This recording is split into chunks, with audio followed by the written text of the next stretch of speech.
Bertemu kembali di Realiti Rakyat di mana kami melihat kepada pelbagai aspek bagaimana PKP dan pandemik COVID-19 ini memberi kesan kepada pelbagai sudut dalam negara kita, dan tadi kita bersama seorang basker menceritakan kesannya kepada industri ataupun golongan pemuzik jalanan. Kami nak beralih kepada isu pendidikan pula di mana murid seluruh negara kini berdepan dengan cabaran bagaimana untuk menyesuaikan diri untuk mengadaptasi kepada normal baharu, iaitu kepada pembelajaran dalam talian ataupun e-learning.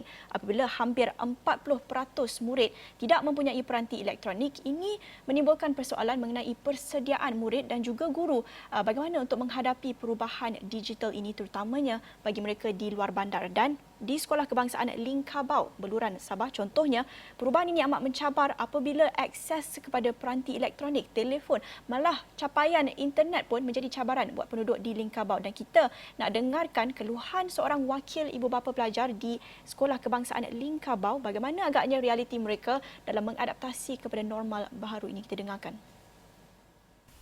Saya sebagai wakil ibu bapa pelajar di SK Lingkabau agak terkilanlah sepanjang tempoh PKP ini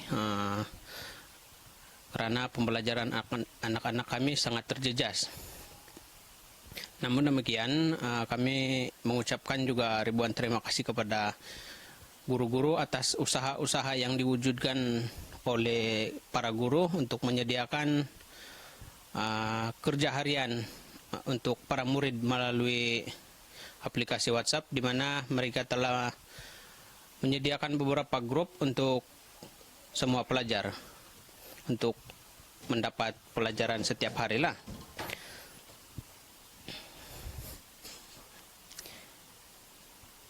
Namun apa yang menyedihkan dan amat menjejaskan pembelajaran pelajar-pelajar SK Lingkabau ialah capaian internet di kawasan Kampung Lingkabau dan kampung sekitarnya agak lembab.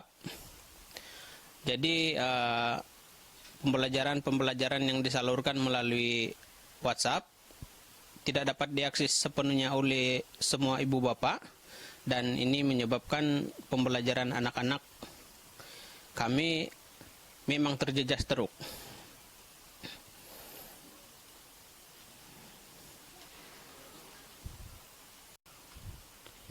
Apa yang lebih menyedihkan ialah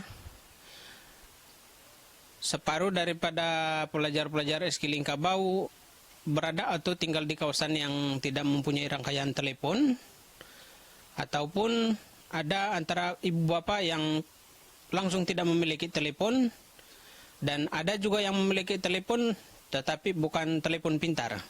Jadi usaha untuk mengakses, sebagai contoh, guru-guru menyediakan lembaran-lembaran kerja kepada pelajar setiap minggu sepanjang PKP inilah, dan di mana mereka harus melantik seorang guru untuk mendapatkan pas perjalanan daripada PPD daerah dan balai polis yang berdekatan agar lembaran kerja dapat dihantar ke sekolah SK Lingkabau. Sekiranya lembaran-lembaran kerja itu sudah dihantar ke SK Lingkabau, kami pihak ibu bapak akan berusaha dan memberikan kerjasama sepenuhnya untuk mengagihkan lembaran kerja tersebut kepada para pelajar yang berada di kawasan yang tidak mendapat rangkaian lah. Baik, perubahan digital ini pasti akan menambah lagi tekanan ke atas tenaga pengajar, dan sekiranya murid-murid dan guru yang tiada akses kepada teknologi diberikan peranti elektronik sekalipun, mereka masih memerlukan masa untuk mengadaptasi kepada pembelajaran dalam talian. Dan kita nak dengarkan pandangan seorang guru Sekolah Menengah Kebangsaan Apin Apin di Keningau dan seorang lagi dari Sekolah Kebangsaan Dalit Keningau. Kedua, ada pelajar yang tidak mempunyai handphone, jadi terpaksa berkongsi handphone dengan ibu bapa.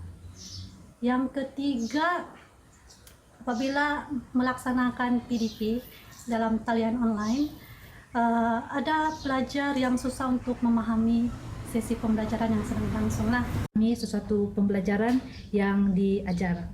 Jadi antara cabaran yang dihadapi oleh guru itu untuk membantu murid bagaimana untuk memahami pembelajaran dan membuat dan menyiapkan latihan yang diberikan. Sebab ada satu case di mana latihan yang sebenarnya adalah reading activity yang mana ianya mudah saja. Murid cuma perlu membaca teks yang diberikan dan ibu bapa yang mempunyai data internet yang lebih boleh merakam anak mereka. Baik, ketika pelaksanaan PKP ini semestinya menyaksikan pembelajaran dan juga pengajaran harus berjalan seperti biasa dan seperti seranan oleh kerajaan sendiri sebelum ini yang mengusulkan untuk membuat pelajaran dan juga pengajaran secara atas talian, namun isu mereka yang tinggal di luar bandar dan juga kurang berkemampuan menjadi kekangan utama.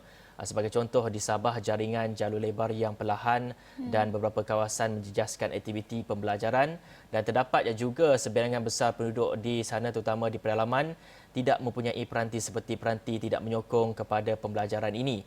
Dan isu ini diambil kira dan kerajaan negeri Sabah sendiri menerbitkan beberapa inisiatif bagi menyelesaikan isu ini. Ya, dan kalau kita lihat antara langkah yang diambil adalah dengan mengedarkan kertas latihan kepada penduduk. Ini melalui daerah masing-masing hasil kerjasama dengan ketua kampung dan juga penduduk. Dan dalam jangka masa yang panjang pula untuk menyelesaikan isu pembelajaran dalam talian ini, Sabah berhasrat untuk menjadi negeri digital menjelang 2024. Ini melalui usaha yang dijalankan di peringkat persekutuan dengan Pelan Gentian Optik dan juga Kesaling Hubungan Negara NFCP. Pelan berkenaan sedia maklum yang berlangsung sejak 2019 ini akan berakhir pada 2023. Jadi untuk kita faham dengan lebih lanjut, kita dengarkan penjelasan Menteri Pendidikan dan Inovasi Sabah, Datuk Dr. Yusof Yaakob. Kerajaan negeri melalui kementerian saya peka keadaan ini, kita telah pun mengaturkan dan daerah-daerah, di daerah, pegawai-pegawai daerah memberi kebenaran kepada guru-guru dan juga bekerjasama dengan ketua kampung, bekerjasama dengan MPKK supaya guru-guru dan MPKK ini menghantar kertas-kertas kerja rumah ini kepada rumah-rumah pelajar, iaitu di kawasan luar bandar yang tidak ada, pada mereka yang tidak ada talian internet, tidak ada telefon pintar. Jadi kertas-kertas kerja ini hendaklah disiapkan dan dikumpul semula untuk dinilai oleh guru-guru sekolah tersebut. Jadi sekarang ini sudah pun dimulakan dan kita berharap ini berjalan dengan lancar. Sebenarnya menjadi prioriti keutamaan kementerian saya supaya coverage ataupun liputan internet ini kita selesaikan. Ini telah pun diatur di bawah rancangan NFCP ataupun National Fiberization dan Connectivity Program yang telah dilancarkan pada tahun sudah dan dijangka siap pada tahun 2023 itu rancangan 5 tahun untuk memastikan semua hubungan internet di seluruh negeri Sabah ini dapat kita jayakan. Baik, kita akan terus ikuti bagaimana agaknya mengadaptasi kepada pembelajaran dalam talian ini buat semua stakeholder yang kita dengarkan tadi, ibu bapa, pelajar, guru dan juga kita nak dengarkan apa agaknya pelaksanaan ataupun langkah-langkah yang diambil oleh pihak berkuasa nanti. Dan terus ikuti perkembangan di Realiti Rakyat. Kita nak dengarkan kisah anda, boleh kongsikan menerusi media sosial, Facebook, Twitter. Terus hubungi kami dan kami akan cuba kongsikan kisah anda. Sekian sahaja daripada kami di Awani Pagi segmen Realiti Rakyat bersama saya Nailah Huda. Dan saya Hafizul Rosli. Assalamualaikum warahmatullahi wabarakatuh.